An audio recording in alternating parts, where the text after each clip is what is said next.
এবারে তুমি কি করবে মেহের? হ্যাঁ,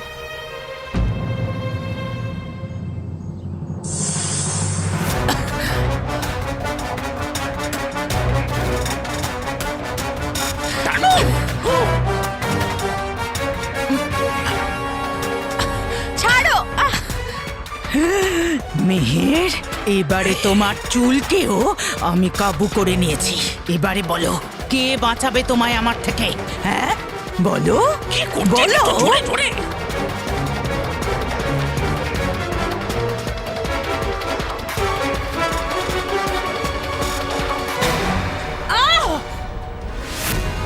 আরে বাঁচাও।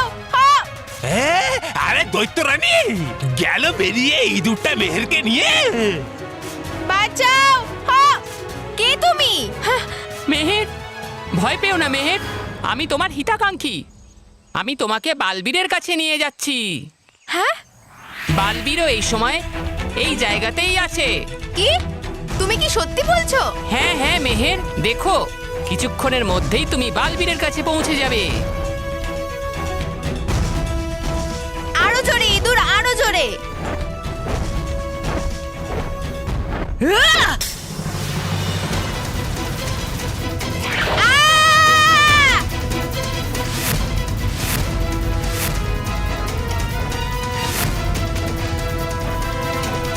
এই অশুভ শক্তি, এই ইঁদুর তোমাকে শেষ করে দেবে।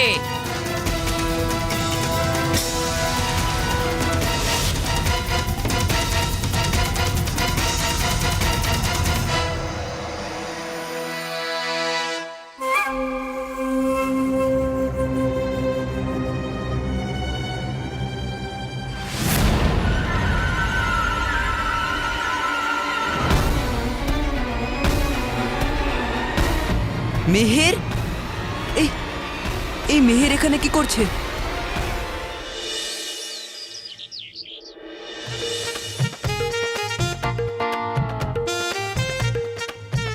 কিরে শেরু বাবা,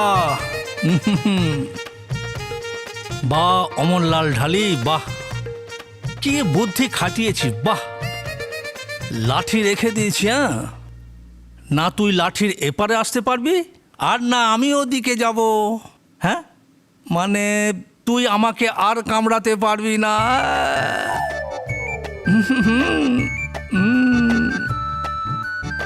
শেরু, এইবার দেখ আমি মিষ্টি খাবো।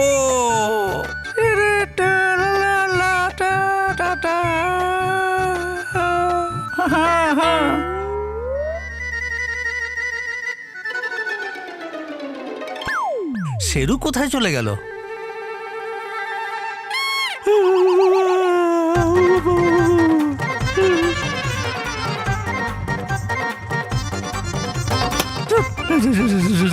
শেরু, তুই এখানে কি করে এলি? শেরু, পৃথিবীর সব থেকে ভালো ডগি। আচ্ছা আচ্ছা আচ্ছা, আমি তোকে বেঁধে রেখেছিলাম তাই তুই রেগে আছিস, তাই না? আমি তোকে খুলে দিচ্ছি, আমি এক্ষুনি খুলে দিচ্ছি, খুলে দিচ্ছি। খুলে দিয়েছি তোকে। এইবার তুই আমার সাথে বন্ধুত্ব করবি তো?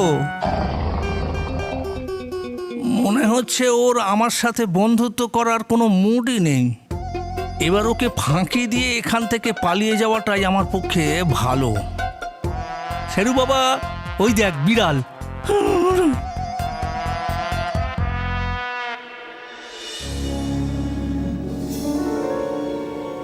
বালবীর,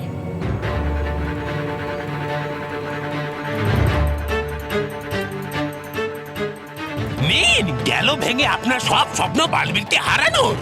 দেখুন যাচ্ছে ওই মেহের বালবীরের কাছে। এবার হবে পালাতে আমাদেরকে, না হলে ফেলবে দেখে ওই বালবীর। যাবে সর্বনাশ হয়ে যদি আসে ও এই প্রান্তে। না তবা তবা না, এইরকম কিচ্ছু হতে দেব না আমি। বালবীর না ও প্রান্ত থেকে এ প্রান্তে আসতে পারবে, আর না মেহের ওই প্রান্তে যেতে পারবে। বালবীর,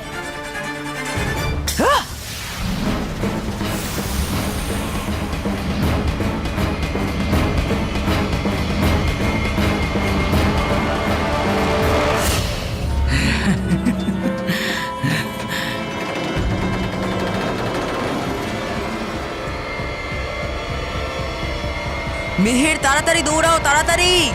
হ্যাঁ বালবীর।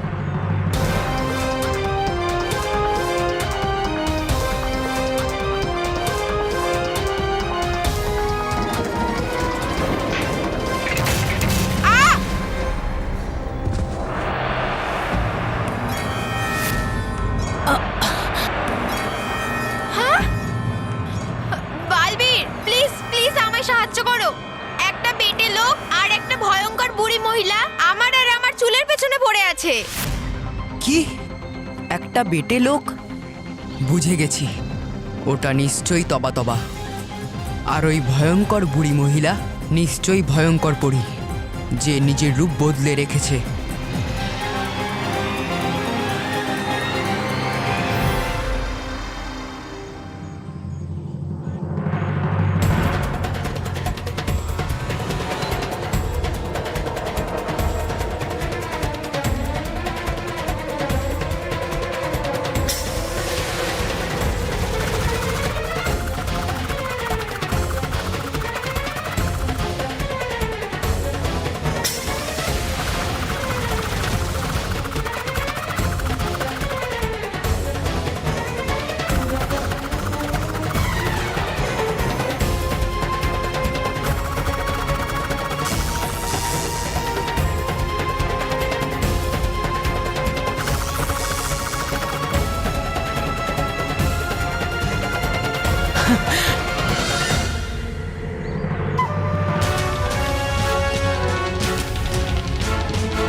সাবাস দৈত্যরানী, বাহ!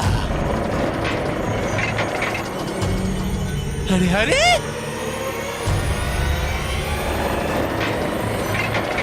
দৈত্যরানী এটা কি যাচ্ছে খুলে এই দরজাটা? কিছু করুন দৈত্যরানী, তাড়াতাড়ি, না হলে যাবেন পরে আপনি ধরা। তবা তবা, আমি কিচ্ছু বুঝতে পারছি না, বুঝতে পারছি না যে কি করব আমি। আমার জাদু দরজাটা বেশিক্ষণ বন্ধ করে রাখতে পারবে না।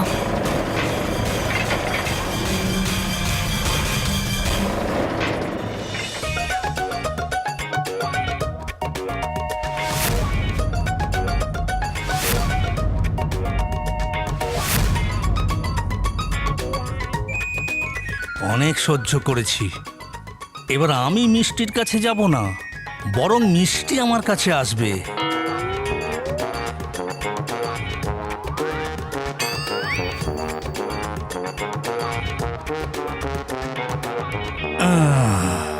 এবার দেখি আমায় মিষ্টি খাওয়া থেকে কে আটকাতে পারে।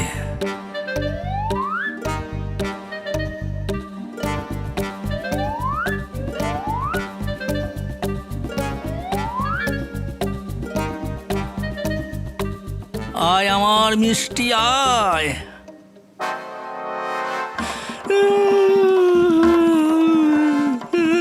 আরে ভাই, তুই কি কুকুর না আলাদিনের প্রদীপের জিন?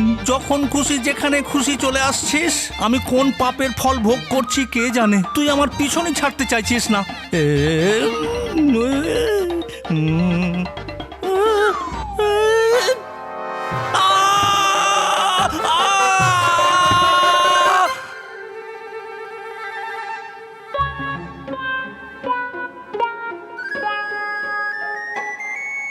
হেরে গেলাম শেরু, আমি তোর কাছে হেরে গেলাম রে। মানছি আমি যে বাড়ির লোকেদের থেকে লুকিয়ে মিষ্টি খেতাম, কিন্তু তোর সামনে তো আমি এক টুকরো মিষ্টি খেতে পারলাম না। আমি আমার হার স্বীকার করছি শেরু, আমি আমার হার স্বীকার করছি। আরে কে ওখানে? কে এটা? কি হলো মহেশ? আরে আমাদের ঘরে কে দেখো দাঁড়িয়ে আছে, কে ওটা? আরে দাদা, দেখে তো এটা বাবা মনে হচ্ছে। আরে কি সব বলছিস তোরা? আমি তোদের বাবাই রে। বাবাই ওটা? বাবা বাবা, কিন্তু এই শেরু আমার এমন অবস্থা করে দিয়েছে যে আমি নিজেকেই চিনতে পারছি না। সরি বাবা, কিন্তু এসবগুলো তো আপনার ভালোর জন্যই আমরা করেছি। হ্যাঁ, আমরা তোমাকে মিষ্টি এই জন্য খেতে দিচ্ছি না, কারণ মিষ্টি খেলে তোমার সুগার ট্রাঙ্কল হয়ে যাবে। মা, ট্রাঙ্কল নয়, কন্ট্রোল। ওটাই, সেম টু সেম। এই দেখো বাবা, একটু দেখো। আরে কি দেখবো? আরে তুমি নিজেকে একবার দেখো। এক মিনিট, আমি আয়না নিয়ে আসছি। কোথায় যাচ্ছিস? মনের চোখ দিয়ে দেখো, এটা বলছি আমি। ও আচ্ছা, হ্যাঁ, এটা ভালো। যদি আয়নে দেখে তাহলে বাবা নিজেকে দেখেই ভয় পেয়ে যাবে। হ্যাঁ,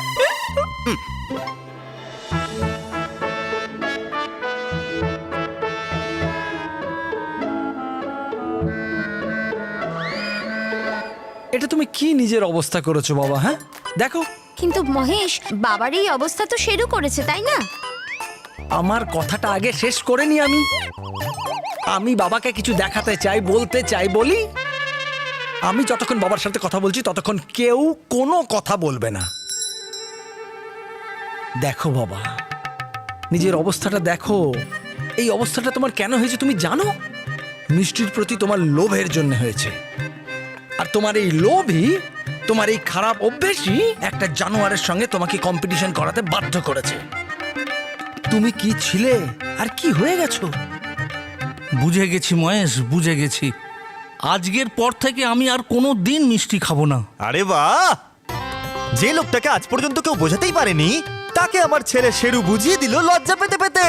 লজ্জা পেতে পেতে নয় আঙ্কেল, ঘেউ করতে করতে। হ্যাঁ, ওটাই। শেরু বাবা, এখানে তুই তোর কাজ নিয়ে ব্যস্ত ছিলি আর ওদিকে আমিও আমার কাজ নিয়ে ব্যস্ত ছিলাম। আরে শেরুর ফেভারিট মিষ্টি আনার কাজেতে আমার এক গুজরাটে বাস করে কাকাকে বলে স্পেশাল সুপারফাস্ট কুরিয়ারে আনিয়েছি আমি এই মিষ্টিটা লজ্জা পেতে পেতে। নে নে, খেয়ে নে, খেয়ে নে, প্রাণ ভরে খা।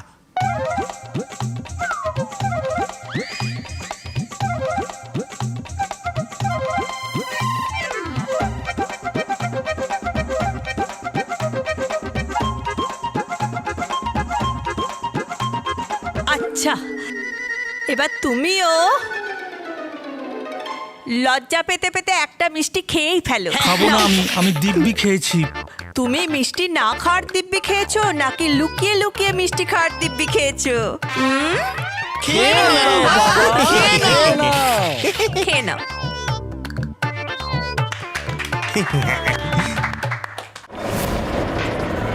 এই দরজাটা খুলছে, এক্ষুনি জানতে পেরে যাব যে এই দরজার পেছনে ভয়ঙ্কর পরিয়ার তবা তবা আছে নাকি অন্য কেউ।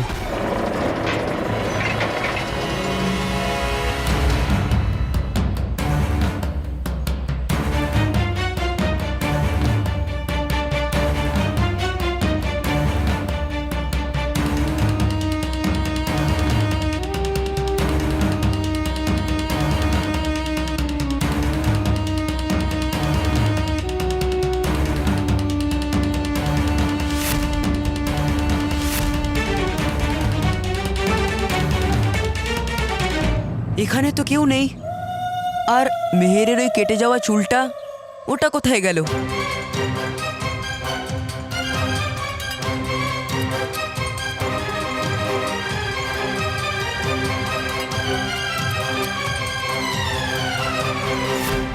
মেহের, তুমি এখানেই থাকো, আমি ওই খারাপ পরীকে ধরে নিয়ে আসছি। না বালবীর, প্লিজ আমায় এখানে একা ফেলে যেও না। আমার খুব ভয় লাগছে। বালবীর, প্লিজ আমাকে আমার বাড়িতে নিয়ে চলো। প্লিজ বালবীর, আমি আর এক মিনিটও এখানে থাকতে চাই না। কিন্তু মেহের। না বালবীর, প্লিজ আমার কথাটা শোনো। এই জায়গাটা খুব ভয়ঙ্কর। আমি আর এক মিনিটও এখানে থাকতে চাই না। প্লিজ বালবীর। ঠিক আছে মেহের, তুমি ভয় পেও না, তোমার কিচ্ছু হবে না। তোমার বালবীর আছে তো তোমার সঙ্গে। তাহলে চলো, আমি তোমাকে তোমার বাড়িতে পৌঁছে দিয়ে আসি। Thank you Balbir, thank you very much. কিন্তু মেহের, তোমার চুল তো আবার ছোট হয়ে গেল। কোনো ব্যাপার না বালবীর, আমার চুল এখন যেমন আছে থাক। জোর করে তো আর কিছু করা যায় না।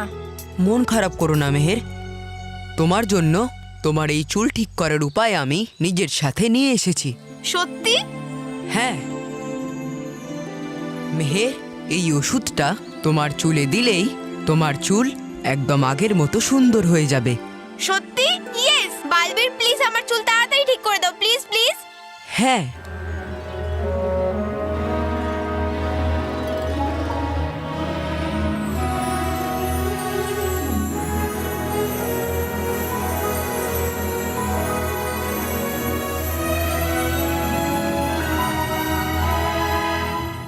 আমার চুল? ইয়েস ইয়েস ইয়েস, আমার চুল ঠিক হয়ে গেছে। Yes, thank you Balbir, thank you very much. চলো এবার বাড়ি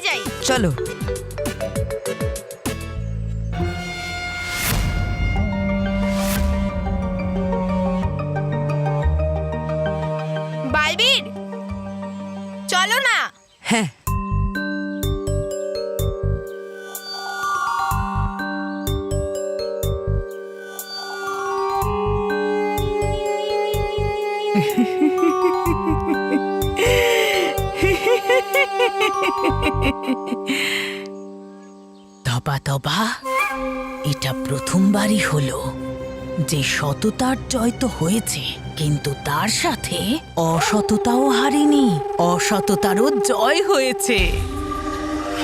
এই দেখো, এই বিনুনি আমার হাতে চলে এসেছে। খুব শিগগিরই এই বিনুনির সাহায্যে আমি অমৃত কুম্ভের জল খেতে পারবো, আর তারপর যুবতী আর শক্তিশালী হয়ে যাব। আমি হলাম অসততার রানী, দৈত্য রানী। মেহেরের এত বড় সমস্যা হয়েছে আর তুমি আমাদের জানাওনি। সরি, অ্যাকচুয়ালি আমি বলার কোনো সুযোগই পাইনি। আরে এসব ছেড়ে এখন বল মেহের কোথায়? সেটাই তো আমিও বুঝতে পারছি না। আমার তো মনে হয়েছিল বালবীর মেহেরকে নিয়ে বাড়ি চলে এসেছে, কিন্তু ও তো এখানেও নেই। এই রে, তাহলে ওরা গেল কোথায়? আমি এখানে। মেহের,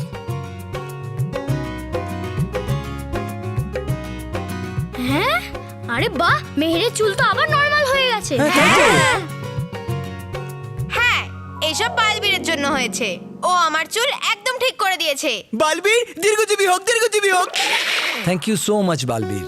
এটা তো আমার দায়িত্ব। এবার আপনারা সবাই একদম নিশ্চিন্ত থাকুন। মেহেরের ওপর যে বিপদ ছিল সেটা সরে গেছে। বালবীর, তুমি যখন এখানে এসেছো, আমাদের আর একটা ছোট কাজ করে দেবে? হ্যাঁ হ্যাঁ, বলুন। ওই যে আমাদের বল্লু আছে না, ওকে সারাদিন খুঁজে পাওয়া যায় না। জানি না ও কোথায় যায়, কি করে। তুমি ওর ব্যাপারে আমাদের একটু খোঁজ খবর দেবে? হ্যাঁ বালবীর, ও বলে যে ওর কাকার বাড়িতেও যাচ্ছে, এই বলে যায় আর কোথায় যে চলে যায় কে জানে। দেখো, আমার বল্লুর জন্য খুব চিন্তা হয়। ভয় লাগে ও কখনো কোনো খারাপ সঙ্গে না পড়ে হ্যাঁ। যায়। আরে না না, আমি এরকম কখনো করতে পারি না।